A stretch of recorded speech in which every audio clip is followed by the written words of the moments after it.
Hello, my name is Rhodes. What's shakin'?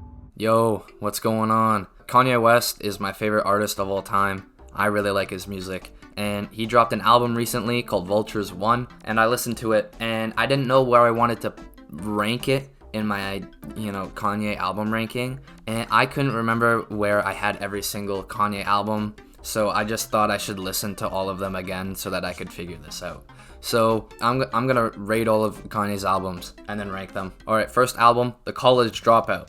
My top three are two words, Get 'em High and Breathe In, Breathe Out, with honorable mentions, Jesus Walks and Through the Wire. Kanye has some really funny and clever lyrics all throughout the album. His storytelling is amazing and his delivery really helps with making the lyrics funny. I really love the production, the samples go crazy, the drums are they're really catchy, if that makes sense. While funny, the skits are kind of annoying because there are a lot of them. I think there are 6. Features are all very good.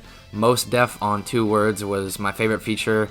Jamie Foxx and Ludacris are both contenders for this spot, but Most Def just goes crazy. This is a really good start to the trilogy, and it sets the stage pretty well for Late Registration. I'd give The College Dropout a 9 out of 10. Number 2, Late Registration. My top 3 are We Major, Addiction, and Crack Music, with honorable mentions, Roses, and Gold Digger. Kanye's storytelling has only gotten better since his last album. Clever bars are everywhere throughout the album. The production is even better than his last album, somehow improving on production that was already great. Great sample work as usual. Drums didn't stand out to me as much. I'm not sure why. Maybe I just wasn't paying much attention to them. Skits are better this time around and funnier, and they're not annoying because of where they're put on the album. Features are all amazing. Nas on We Major is my favorite feature. Jamie Foxx on Gold Digger is iconic, and Jay-Z on Diamonds from Sierra Leone is great. A perfect sequel to The College Dropout, improving on sounds and ideas that were already impressive. I'd give Late Registration a 9.5 out of 10. Next is Graduation. My top 3 are in any order because I couldn't really figure out where to put them. So my top 3 are Can't Tell Me Nothing, Everything I Am, and Homecoming, with honorable mentions I Wonder and Flashing Lights. Kanye, as always, has great storytelling and funny bars. His lyrics in general are just great. Great verse after great verse, and great hooks and choruses. His best lyrics out of the trilogy, in my opinion. The production sounds so much grander, like you're meant to listen to this with big speakers or really nice headphones. The drums are great as always. Samples are amazing. A lot of the beats have synths and electric piano chords throughout, and I think this is why it feels grander. The production is an evolution of what Kanye has already established in the first 2 albums, but it's not different enough to feel completely different.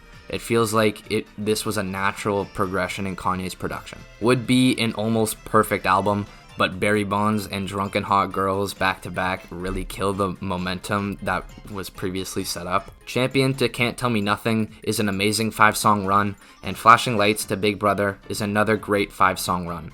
Barry Bonds isn't the worst thing ever until Lil Wayne comes in, which is really weird to me because I usually really like Lil Wayne verses. And Most Def was the only great part about Drunken Hot Girls, and I wish there was more of him. Not as many features compared to the last 2. My favorite has to be Chris Martin on Homecoming, then probably T-Pain on Good Life.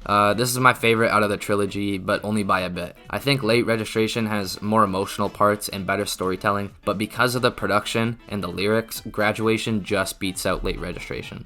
I'd give Graduation a 9.5 out of 10. Next is 808s and Heartbreak.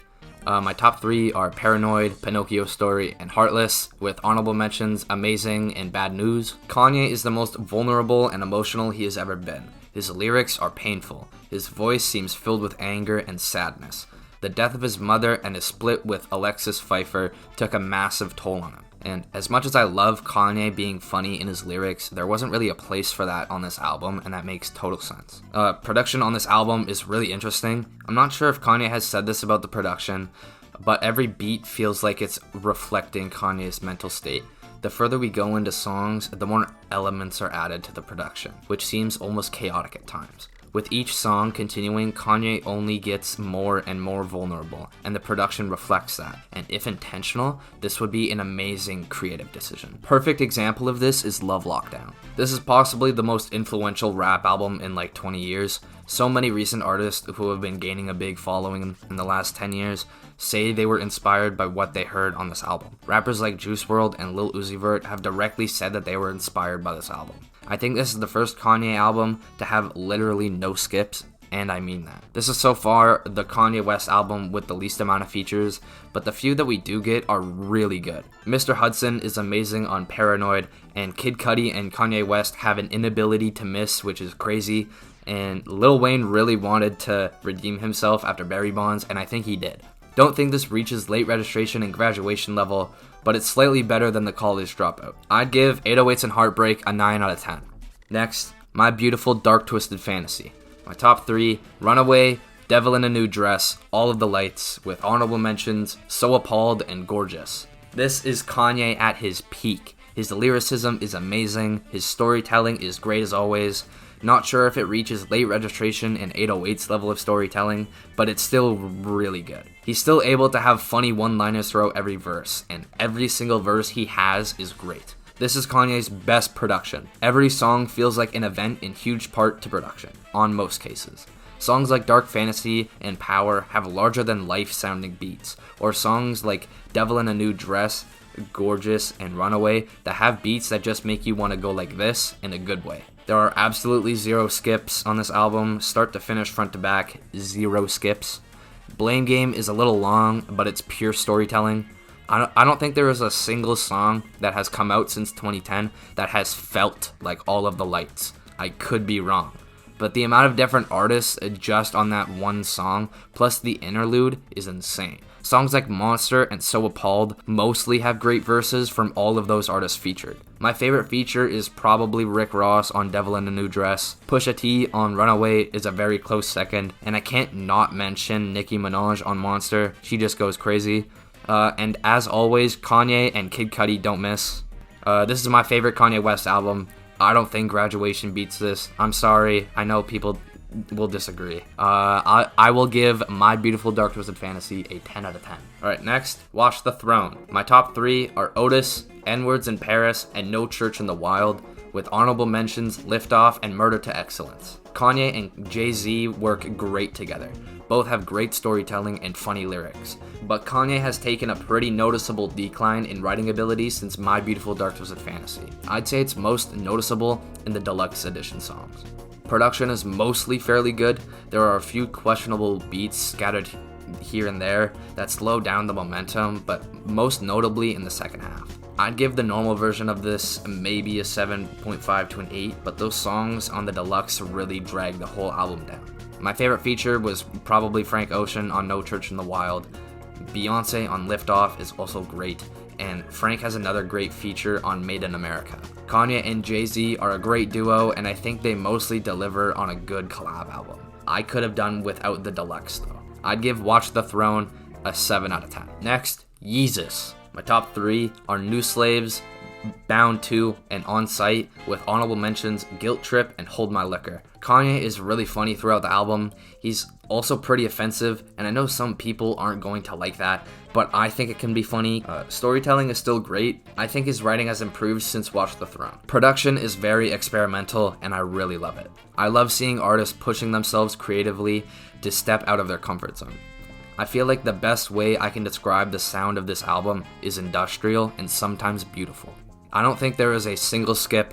Every song feels like it has its own identity. No beat sounds the same. I also really enjoy the random moments of just beautiful sounding beats, like the end of New Slaves, the entirety of Bound 2, and the short beat switch in On Sight, and the beat for Guilt Trip is very good. My favorite feature has to be Chief Keef on Hold My Liquor. I'm shocked I didn't know this was Chief Keef until like a month ago, which is crazy to me. I also had no idea Frank Ocean was on New Slaves, and of course he's great. Way better than Watch the Throne, which is kind of upsetting. The sound of this album alone is really cool, and that might be why I like it this much. It's slightly better than the College Dropout, but not as good as 808s. I'd give Yeezus a 9 out of 10. Next, The Life of Pablo. My top 3, No More Parties in LA, Father Stretched My Hands Part 1, and Famous, with honorable mentions Real Friends and 30 Hours. Kanye's lyrics are still really funny. Feels like he's had a slight step down since Yeezus in terms of quality in his lyrics. It's not by much, I still really enjoyed his verses. Production is great. Not quite at My Beautiful Dark Twisted Fantasy production, but the samples used, the drums, the complex elements to each beat is amazing. I have very mixed feelings about this album. I really enjoy like 50 to 60% of this, but the other 50 to 40% is just good. Probably the Kanye album with some of the highest highs but lowest lows. It's a very mixed bag. My favorite feature is obviously Kendrick Lamar on No More Parties in LA, and Sampha on St. Pablo was amazing, and so was Rihanna on Famous. I think this suffers from the same problem as Watch the Throne, a great album at its core but dragged down by some of the songs.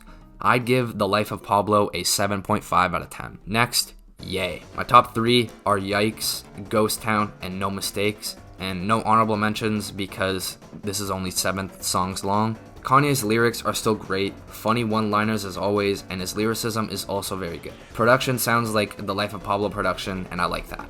Samples are always impressive, and drums are also awesome. This is what the Life of Pablo should have been. It takes what the Life of Pablo did good and expands on those ideas. But because of the length, I think the Life of Pablo just beats it out. My favorite feature was Kid Cudi on Ghost Town. Kanye and Cudi never miss. I keep saying that. And this gets me hyped for Kids See Ghosts. 070 Shake also has a great feature on Ghost Town and on Violent Crimes. This is pretty even with the Life of Pablo, but if longer, it would be better. Like 1 or 2 more songs, it would be better. I'd give Ye a 7.5 out of 10. Next, Kids See Ghosts. My top 3 are Free, Reborn, and Fourth Dimension, and no honorable mentions again because it's also 7 songs. Kanye and Cudi work great together as always. Cudi floats on every track, and every Kanye verse is great, and of course funny. Cudi, as always, has amazing vocals, and his lyrics are great. The production is basically the same as Ye's, so every song sounds great.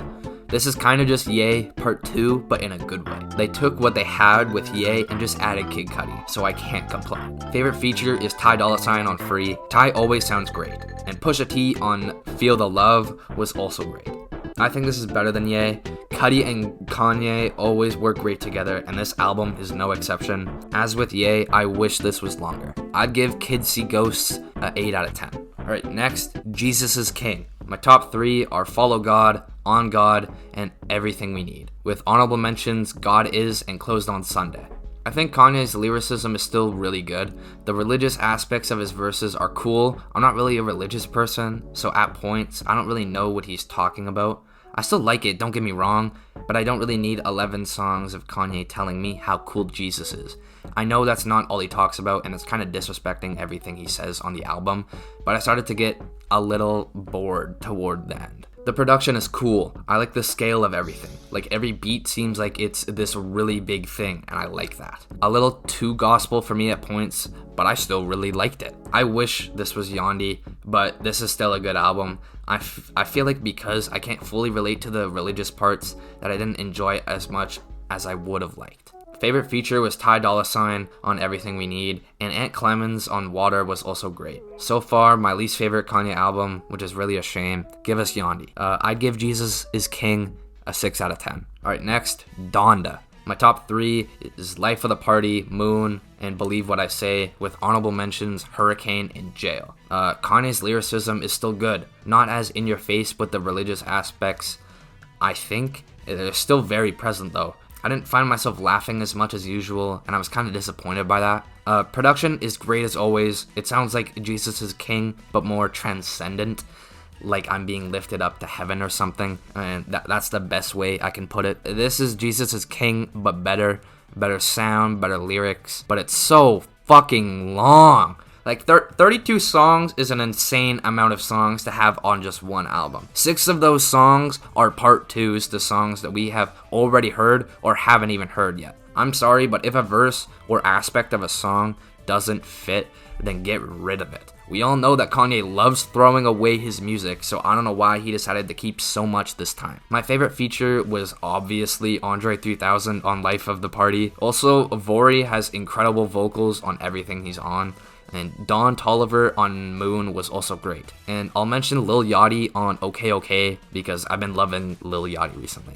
Album has too many songs. Cut out the part 2s and maybe 2 to 3 more songs and you have like an 8 out of 10 album. I'd give Donda a 7 out of 10. Alright, next, Donda 2. My top 3, Too Easy, Flowers, and Lord Lift Me Up, with honorable mentions, Sci-Fi, and We Did It Kid. This probably has Kanye's worst lyrics. Still has some good points, but I felt like Kanye's verses dragged down some otherwise good songs. Production is less transcendent than Donda, and it feels kinda unfinished. There are still some pretty great beats, and it just feels like Donda's sound, but a little more experimental. This is Donda, but worse. It's a shame that this isn't available on streaming services, because there are some pretty good songs on here. Kanye's verses drag down some good songs, and I'm not a fan of all of the features. Favorite feature was Don Toliver on Broken Road, heavenly vocals as always, and Future on Happy was the only good part of that song. This is Kanye's worst album. I wish this had a release on streaming services for the few great songs, but most of the songs are just okay. I'd give Donda 2 a 5.5 out of 10. Alright, next, Vultures 1, with top 3, Burn, Problematic, and Back to Me, with honorable mention, Stars, and Carnival. Kanye's lyrics are questionable throughout the album. He has some funny bars throughout the album, but his overall lyricism isn't the best. His storytelling is still good.